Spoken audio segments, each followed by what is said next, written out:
Hey, what's good? Manuel here, and in this video, we'll be quickly going over how to select an options contract. Real quick, before we get in the video, please be sure to smash the like button. It really helps to support the channel. And without further ado, let's get into the video. All right, so here we are in the Webull app. In this video, I'm going to be using Webull, and there may even be a small part where I hop over to Robinhood. But just so you know, this is the Webull app. If you're interested in signing up and getting, I believe, like up to 12 free stocks, be sure to check out the referral link down below in the description. But with that being said, I'm going to click on this little watch list tab down here at the bottom, and we're just gonna, I like looking at Apple, so we're going to click on Apple and we're going to click on options. So when it comes to picking an options contract, there are going to be, I believe, let's say about 4 questions you need to ask yourself. The first, and arguably one of the most important questions in my opinion, is going to be, what is the time frame? Right here, you can see, looking kind of in the middle, it says 7D. That is for 7 days. That would be the time frame of the contracts that I am currently looking at.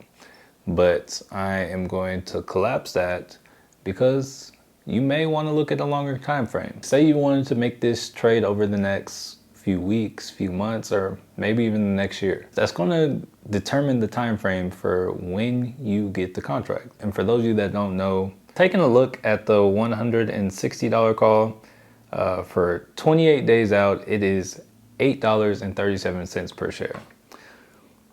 And if we take a look at a shorter time, the shortest time we can look, 7 days out, the same 160 contract is $5.35 per share. That's a difference of more than $3 between the two contracts. There's only 3 weeks time of difference. So one thing I want you to know, if you don't already know, is that the more time you get on the contract, the more expensive the contract's going to be. And with that being said, once you consider like how long you want to take for the trade, ask yourself, how long do you think the trade is going to take?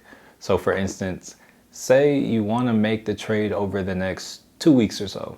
If I expected a trade to take 2 weeks, I would get a contract for probably at least a month, just to give that contract more time. So if you expect to be in and out in the same day, that's probably the only time I would get a contract with a week or less time on it, because of the fact that options contracts have theta, which is time decay. The closer to expiration they get, the more of the value of time they lose. So when it comes to picking the best options contracts, always get more time than you think you're going to need. Otherwise, if the option's not in the money, it's going to expire worthless. The next question that you want to ask yourself whenever you're trying to select which options contract to get is going to be, do you think the stock is going up or down? It's a pretty simple question. It's also a very important question.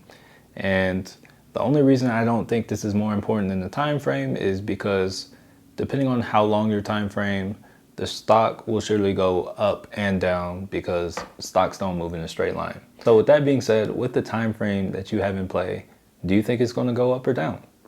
All right, if you think it's going to go up, look to get a call.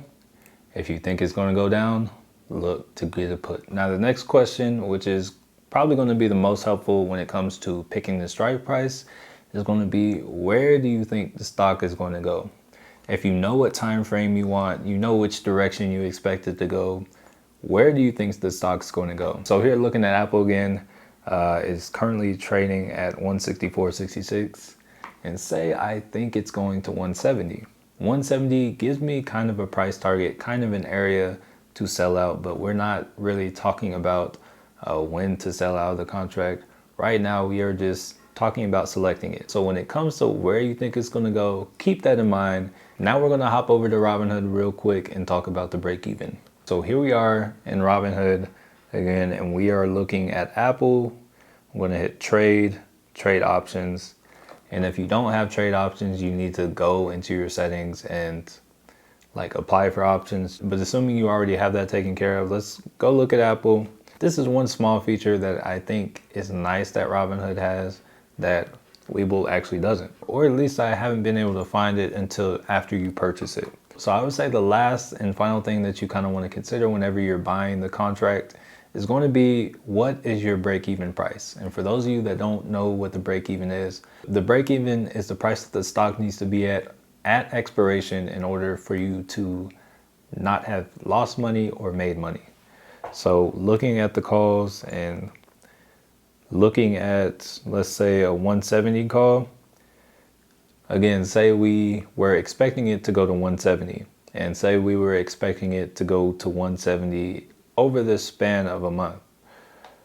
So a month out would probably be May 5th at 170. In order to break even and not have lost money or made money at expiration, you can see down here just under where it says 170 call, it says the break even is 172.85. So that means in order to profit off that contract, if you grab the 170, the stock would actually need to go $2.85 past where you think it's going to go. So one thing that's nice about Robinhood, again, if your price target is 270, it's kind of something to play around with and find what works best for you. The first contract that's going to actually be profitable if it expires at your price target of 170 is going to be this $162.50 call. The break even on that is 169.28, and that means on expiration this contract should be $72 in profit on expiration.